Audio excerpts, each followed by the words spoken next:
பெருமாள் நேரம் எங்க போனாராம்? ஸ்ரீனிவாச பெருமாள் இந்த இளைஞன் எங்க போறாராம்? நேரம் எங்க போனாராம்? அவர் கல்யாணம் பண்ணிக்கிறதுக்காக இருக்கிற பத்மாவதி. இன்னும் நீ பத்மாவதி யாருன்னு சொல்லலையே அப்படின்னா, நம்ம ஏற்கனவே பார்த்தோம் இல்லையா, பைசாசமா மாற கடவாயாகன்னு சாபம் கொடுத்தாலே அந்த ராஜாக்கு. அந்த ராஜா இப்போ ஆகாசராஜனா வந்திருக்கான். அந்த ஆகாசராஜனுக்கு ஒரு மனைவி தாரணி தேவின்னு.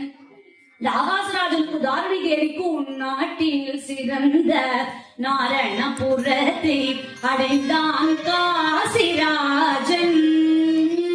தன்னை காசிராஜன் சாபம் கிடைச்சாலும் பின்னாடி வரமா மாறும் சொன்னேன் இல்லையா, அவனது பத்னி தாரணி தேவி அனுகூலவதியா திகழ்ந்தாளே. நல்ல எல்லா சகலவிதமான சௌபாகியம் இருந்து குழந்தை இல்லன்னு எங்க புத்திரகாமேஷ்டியாக மண்ணுன்னு சுகபிரம்மம் சொல்றார். அப்ப பண்ணும்போது ஒரு நல்லது சுகம் கூர்த்த நேரத்துல கடைசி சடங்கான அந்த பொன்னேர் உழவத்தை பண்ணும்போது உழும்போது கலப்ப நுனி தட்டினா ஒரு பொட்டி, பொட்டிக்குள்ள 1000 இதழ்கள் கொண்ட தாமரை.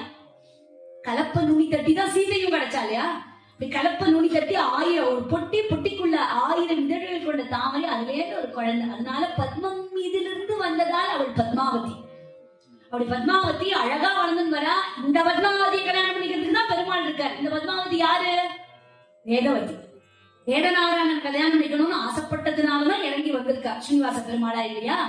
அப்படி ஒரு பக்தி பக்தி பக்தினா அந்த வேதவதியினுடைய பக்திக்காக அவளை கல்யாணம் பண்ணிக்கிறதுக்கு வர. நம்பித்தே நின்னய சரணா, நம்பித்தே நின்னய சரணா பரிபாலிக்கಬೇಕು கருணா ದ್ರೌಪದಿ ವೆಂಕಟ ನಿನಗೆ ತಕ್ಕೆ ಭಾರತು ಕರುಣಾ ದ್ರೌಪದಿ ವೆಂಕಟ ರಮಣ ರಮಣ ವೆಂಕಟ ರಮಣ. பக்தியோடு வளர்ற அந்த பொண்ணு வயசு ஏற ஏற ஏற பக்தியும் ஏறிண்டே போச்சு. கல்யாண வயசு வந்தது. ஒரு நாள் கோவிலுக்கு போனா மூல விக்கிரகமான பெருமாளே அவளை பார்த்து சிரிக்கிறாப்புல இருந்தது. இது என்னடா இது, சுவாமி எல்லாம் நம்மளை பார்த்து கட்சியில எங்கேயாவது சிரிப்பாரா? திரையின் பின் நிற்கின்றாய் கண்ணா கண்ணா, திரையின் பின் நிற்கின்றாய்